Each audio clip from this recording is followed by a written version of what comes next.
జాతస్య హి ధ్రువో మృత్యు ధ్రువం జన్మ మృతస్య చ తస్మాత్ పరిహార్యేతే నంతం శోచితుమర్హసి. ఓ అఖిల, జన్మించిన వారికి మృత్యు తప్పదు సుమ. అటులనే మరణించిన వారికి కూడా జన్మ తప్పక రక్షించగలరు. జన్మమరణులు మానవునికి తప్పనిసరిలేదు. వాటి నీటిని గుర్తించలేదా? కావున శాంతి వహించలేదు. శాంతి ఇంకెక్కడి శాంతి స్వామి? ముసలయ్య మరణం వల్ల మాకెంతో లోటు కలిగింది. నాన్నగారి గురించి పడిపోయింది. శాశ్వతమైన ఈ మానజన్మపై మమకారం వదిలాయి. ఎప్పుడో ఎక్కడో ఎందుచేతనో ఈ జన్మ రాలివలసిందే. నేడు ముసలయ్య, రేపు మీ నాన్నగారు, ఎల్లుండి మీరు శాంతి నాయన. దుఃఖపడి మాత్రం మరణించిన ముసలయ్య తిరిగి తీసుకురాగలమా?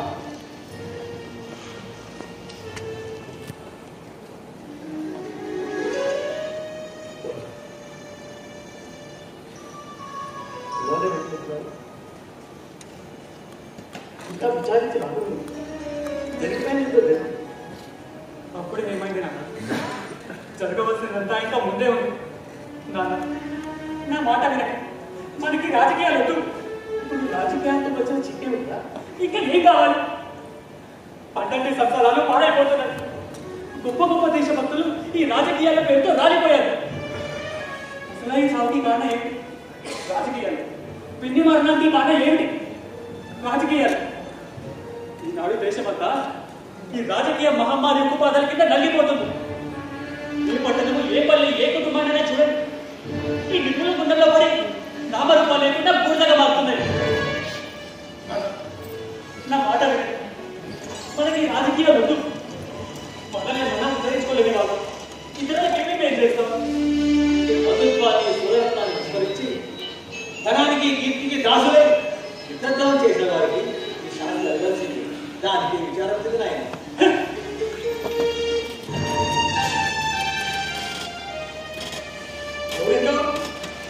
రవీంద్ర పైన ఆఫీస్ ఫైల్ ఉంది. ఆఫీస్ ఫైల్ టేబుల్ మీద పైన ఆఫీస్ ఫైల్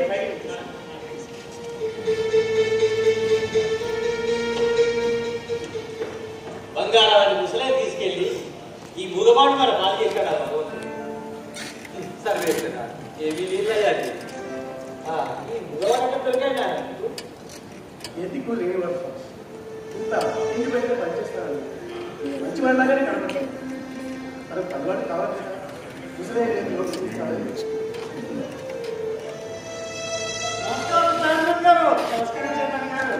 నమస్కారం స్వామి.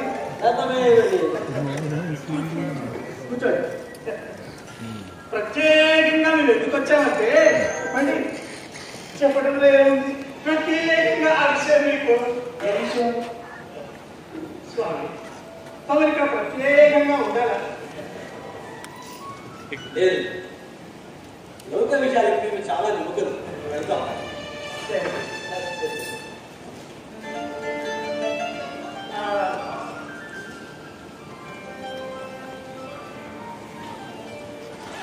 ఇది కాదురా. సరే, నేను వస్తాను. నువ్వు వాళ్ళకి నచ్చలేదు.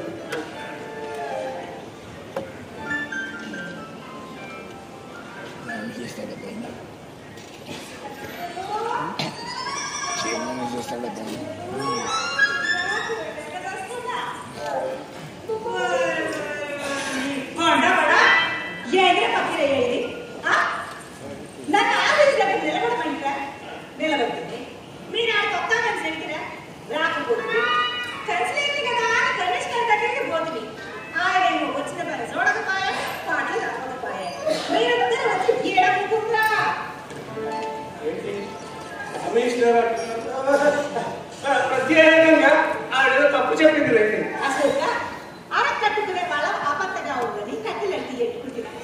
కట్టెలంటి ఎట్టుకున్న దాన్ని కలిసి చేతిగా కలిసి కట్టాలో చైర్మన్ గారితో మాట్లాడతాను. ఇక్కడికి వచ్చాం. మధ్యలో మీ మేడం ఏమిటి? అసలు చెప్పినట్టు సాలే గాని మరి మాట్లాడా. చైర్మన్ గారు ఏం చెప్పిండు? కడుపు నిండిన బేరం ఆయన అయిపోయా, కాళ్ళ దెబ్బలు మనం అయిపోయా. ఏంద్ర దాని సూచి మొహం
అంతే.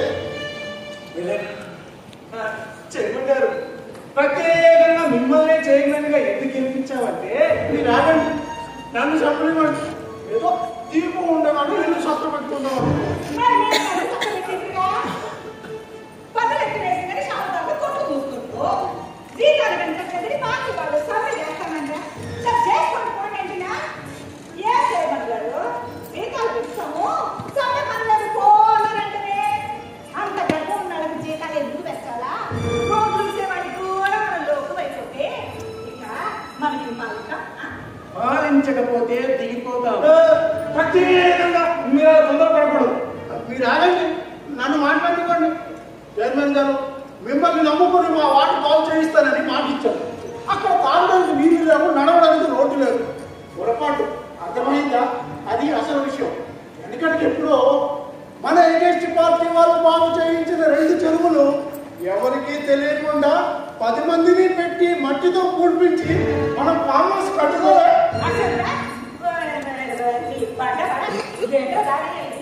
ఒకటి మాట్లాడు, ఇంకోటి మాట్లాడతానే. ఇన్స్పెక్టర్ జీతం చెప్పే కదా బాగా వెనక్కి తెచ్చినావు. కూర్చున్నావు, ఇంత బాగుంటుందా? ఈ కొట్లాటలు వదిలిపెట్టి ఇంటికి వెళ్ళండి, నాకు చాలా పనులు ఉన్నాయి కదా. మీరు ఆగండి, నేను అసలు విషయం మర్చిపోయాను. ఆ మెయిన్ రోడ్ సిమెంట్ వేయడానికి టెండర్ పిలిపించి అందులో మన వాడికి ఏదో టెండర్ పెట్టిద్దాం. దాన్ని కుదిరే తప్పకుండా చూడాలి. అదేం కాదు, మున్సిపాలిటీ డబ్బంతా ఈ కాంట్రాక్టర్లంతా దిగమిస్తున్నారు. నిజాయితీగా ఎవరు పనిచేయడండి. అందుకే మెయిన్ రోడ్ రోడ్ వేసిన తర్వాత 3 నెలలకే కట్టేది. దీని కారకులు ఎవరు అని తెలుసుకుంటే ఇదిగో ఈ దానయ్య కాంట్రాక్టర్, ఇంజనీర్ వీళ్ళంతా కలిసి దాన్ని పాడు చేశారు. అందుకే ఈసారి కాంట్రాక్టర్ ఈ మున్సిపాలిటీ పనులు చేద్దాం. సర్పంచ్ కూడా దాన్ని ఒప్పుకోండి.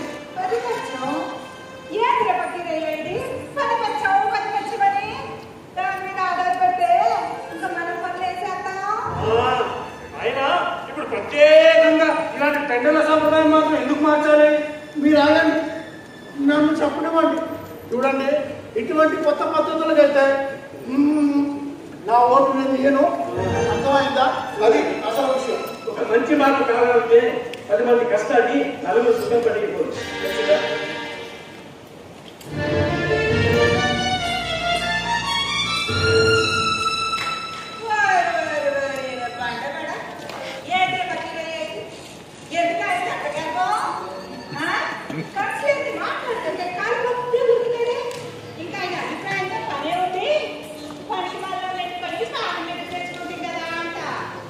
ప్రత్యేకంగా నా అంతటి వాడు ఇంటికి వచ్చి కూర్చుంటే లెక్క చేయకుండా పోతాడు. ఇప్పుడు మా దిక్కేంటి?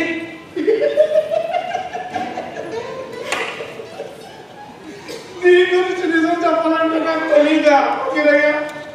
అసలు నీకు ప్రత్యేకంగా ఇంటి దగ్గరే పనులు అయితే ఇక్కడ అర్థమైందా? అది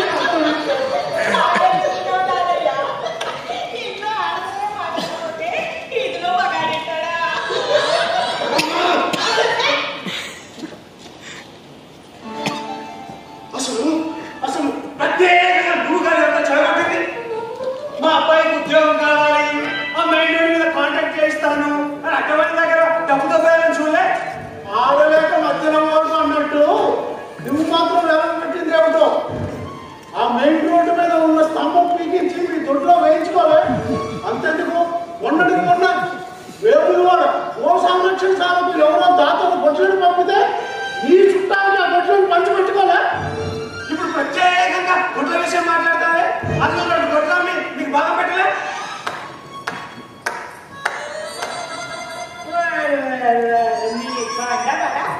గాలి కింద 10 కప్పులు వేసేది నేను సగబెట్టుకున్నారా సాగబడిగా. ఇక మధ్యలో నేనేగా ఎవరైనది జామీన్ జైలు నుండి బయటికి ఇంటికి వచ్చినాక ఆ పోలీసు అన్నింటి చుట్టా తింటా ఉంటే ఓ బస్తా బియ్యం 2 బస్తాలు సరుకులు పంపించిన కట్టుపడిచినట్టు 20 సొమ్ములు ఇచ్చిన వండమల సొమ్ము నాది సోకు మీద మధ్యలో నేనేగా ఎవరైనట్టు. కనకమ్మ ప్రత్యేకంగా తెలుగువారు వదిలిపెడతానంటున్నా. నీకు ఏదో దారి చూపించాలని ఆలోచించావు. అవునవును,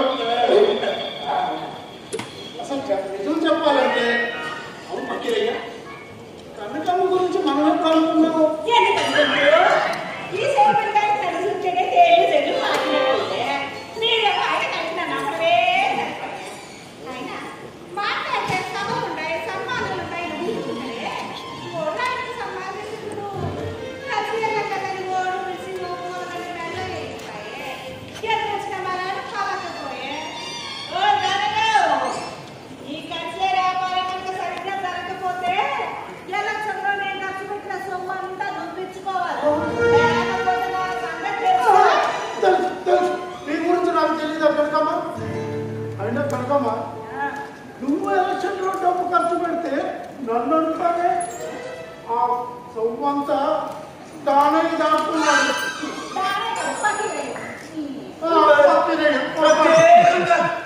నేను దాచుకునే ఉంది ఆ డబ్బంతా అప్పుడే ఖర్చు పెట్టేశా.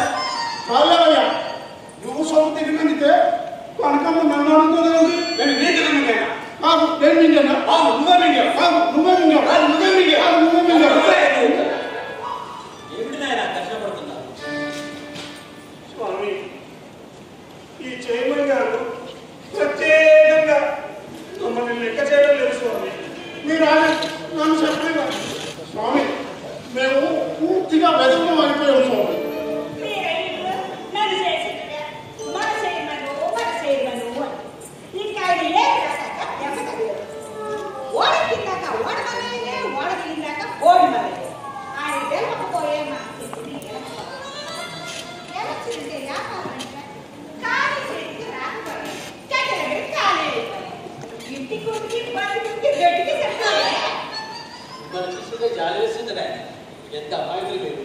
స్వామి ప్రత్యేకంగా కష్టపడ్డాం స్వామి. పొలం కూడా పోయింది. కొట్టి పరువైనా డబ్బులు అయిపోతే ఆవేశపడకండి నాయన, ఆలోచించండి. ఇక ఆలోచించినంత ఏముంది స్వామి. నడవడానికి రోడ్డు లేదు, వార్డులో పరువు లేదు, ఇక్కడికి వస్తే నోరు లేదు.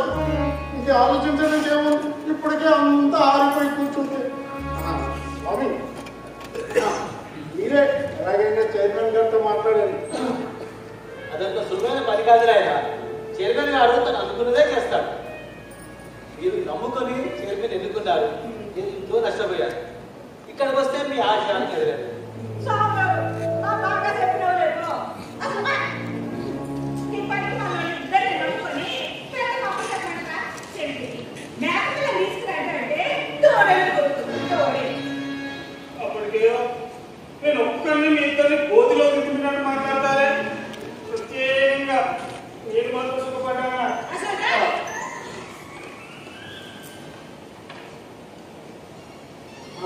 కనకమ్మా నువ్వు ప్రత్యేకంగా చైర్మన్ గారి సీట్లో కూర్చున్నావే. ఇదిగో కనకమ్మ వినారా?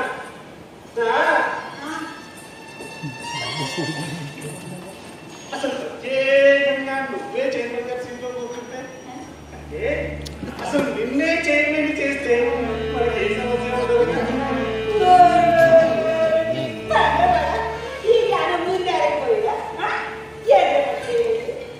ఉద్దేశాలు తప్పెత్తరా ఇకనే చేతుల్లో కుదురుకుంటావా ఏమంటారు సారి గతకాల చేతి బంధాలు గడిచిన కాలం నుంచి విచారం చూడలే. జరగని దాని గురించి ఆలోచించండి. ఇప్పుడు మనం చేయమన్నట్టయితే కట్టు కడితే తగ్గలు చేసి మనకు కలిసి చేసింది సింత తీసిపోయానే కనకమ్మ నేను ప్రత్యేకంగా చైర్మన్ చేయడానికి నాకు ఎలాంటి అభ్యంతరం లేదు. కానీ మీరు నన్ను చెప్పనివ్వండి. నిజం చెప్పాలంటే నిన్ను కౌన్సిలర్ చేసే ఇన్ని కష్టాలు తెచ్చుకున్నాం.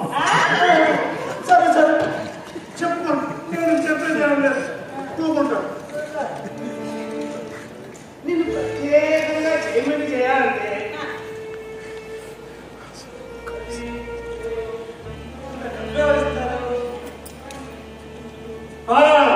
కనీసం 25 లక్షలైనా ఉండి తీరాలి. 25 లక్షలా? మనసుంటే మార్గం లేకపోతున్నారా? కావాలంటే ఆ ధనం మీ పాదం దగ్గరికే వస్తుంది. ఇది మీరు మనసు దృఢపరచుకోండి. అవసరమైతే అక్షర సంఘం నుంచి ఆ ధనం మీకు ఇప్పిస్తా. ఇది చైర్మన్ గృహంగా కాస్తువా జాలితోండి. ఒక్కరికి ఇంటి ప్రతిష్టల కంటే 10 మందికి మేలు జరగడమే మా శ్రేయస్కరం. దండ దండాచం